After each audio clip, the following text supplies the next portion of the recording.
This is the X-Mid. It's been designed from first principles to be the best solo shelter.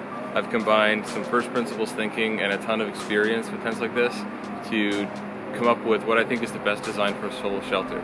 So in this video, what I'm going to do is give you a quick overview of how to pitch the shelter and then a tour of some of the main features and advantages to the X-Mid. Pitching the X-Mid has been designed to be extremely simple. So basically what you do is stake out a rectangle, and then once you've got that staked out, add the two poles, extend them until they're taut, and your shelter's up. The inner should already be inside if you left it in there last time, and it's ready to go.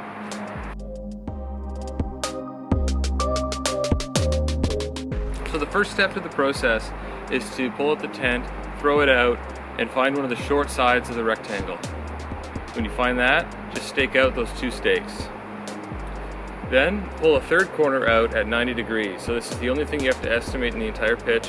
Do your best to get it out square to that first side at 90 degrees. Then you can just pull the fourth corner out where it pulls taut, and you should have a good rectangle.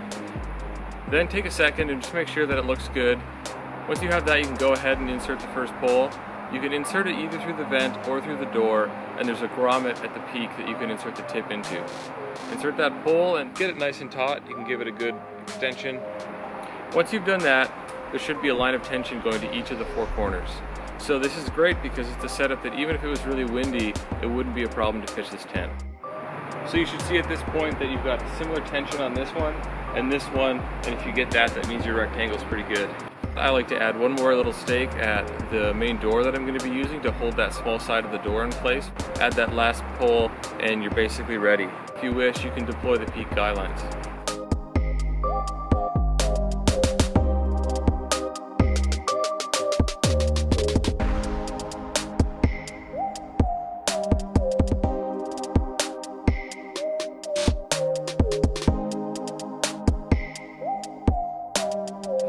The X-Mid packs up into this nice short package because it doesn't have any struts, so it's designed to pack short enough that it'll store horizontally in any pack. Here's the vents, the two peak vents, they're both the same. They've got a little strut here that attaches with Velcro, and you've got a pull tab, which is helpful for getting the strut off, or if you've got the vent Velcroed shut, for tough weather, you can easily open it.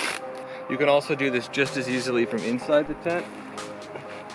So it's super easy to just, from inside, close up that tent. So it's a bit tricky to show the inner tent here, but it's a parallelogram shape, so it's got angled ends, and it's on a diagonal. That's the far end of the tent. So you get these great vestibules. You can put a ton of stuff there. They're nice and tall. You could toss a pack in the corner. You could have your cook here. You could have your shoes, more gear. In the inner, you've got a pocket along the ridge line. So you can put in a watch, alarm, whatever you want. The door zippers are secured using a cord lock and a bit of cord here. Top quality sewing construction everywhere in the tent. We've got number 5 zippers for both sides of the fly. Line lock 3s for staking out. Here's how the corners are put together, the corner guy outs. So it uses the double rolled edge here, and then it uses a reinforcement patch on the inside because it's really important to use the same nature of material, so the stretch properties are similar for a guy out.